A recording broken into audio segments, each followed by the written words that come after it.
Hello बच्चों, we have a question. The question states that a conducting wire XY of length L and mass M is sliding without friction on the vertical conduction rail AB and CD as shown in figure. Okay. A uniform magnetic field B exists perpendicular to the plane of the rails. X moves with a constant velocity. Okay. ये जो हमारा है constant velocity से move कर रहा है। ठीक है, ये जो रेल हमारा वो क्या कर रहा है, कांस्टेंट वेलोसिटी से मूव कर रहा है। तो बेसिकली बात ये है, कांस्टेंट वेलोसिटी से तभी मूव करेगा जब इस पे नेट फोर्स क्या हो जाए, जीरो हो जाए। इसका मतलब अगर mg फोर्स नीचे लग रहा है तो ऊपर एक फोर्स लग रहा होगा F, जो इसको बैलेंस कर रहा होगा। तो F इक्वल टू क्या हो जाएगा, mg। बताओ F कौन सा फोर्स हो सकता है, दूसरा फोर्स कौन हो सकता है? यहाँ पे एक ही फोर्स पॉसिबल है, क्योंकि यहाँ मैग्नेटिक फील्ड है, B है, तो वो क्या हो सकता है बताओ, वो हो सकता है magnetic force. F magnetic force equal to क्या हो जाए, mg हो जाए, तभी पॉसिबल है ना कांस्टेंट वेलोसिटी। क्यों दिया है मैंने ये कंडीशन, क्यों लिखा है? बिकॉज v इक्वल टू क्या है, कांस्टेंट है।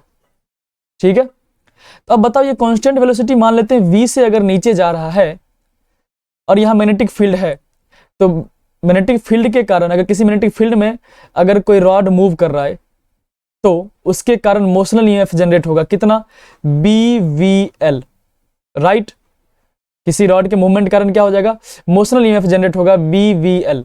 अब देखो मान लेता हूं मैं करंट ऐसा है कुछ, ठीक है, कि ये हमारा बैटरी ने ऐसा बैटरी बनाया, वो इंड्यूस ईएमएफ जो है इस तरह से है, तो ये करंट बह गया इसमें I, तो जो I आएगा वो कितना हो जाएगा बताओ, I जो इस सर्किल लूप में बहेगा वो I होगा E/R के बराबर।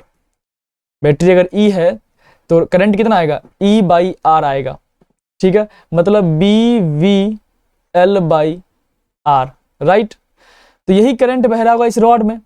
अब बताओ किसी करंट कैरिंग वायर को अगर किस में रखूं, किसी मैग्नेटिक फील्ड में रखूं, तो ये क्या लगाएगा, फोर्स लगाएगा, फोर्स लगाएगा ना। एक्चुअली हमने लगता है डायरेक्शन उल्टा बना दिया है, तो हमें बस मैग्नीट्यूड से मतलब है, तो फोर्स लगेगा, जो कि हम मान लेते हैं फोर्स ऊपर आएगा, अरेंजमेंट कुछ उल्टा होना चाहिए। ठीक है, तो F ऊपर की तरफ लगेगा, ये तो हमें पता ही है। ठीक है, वो हमें B दे नहीं रखा है तो कुछ भी ले सकते हैं, बस हमें ये पता है कि B जो आएगा, जो फोर्स आएगा मैग्नेटिक फोर्स, वो ऊपर आना चाहिए, इस तरह से B होगा। सो F जो होगा, F लगेगा कितना, F मैग्नेटिक होता है हमारा IBL के बराबर। यहां देखो ध्यान से, तो I कितना है, BVL/R इंटू B कितना है, B है, L कितना है, L है। तो यहां से आ गया magnetic force equal to B² L² V/R।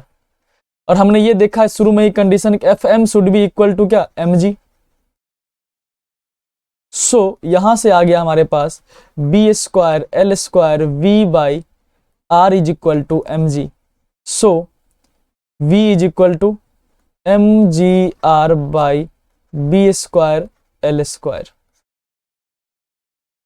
Okay, so option number 3 जो हमारा इसका करेक्ट आंसर हो जाएगा।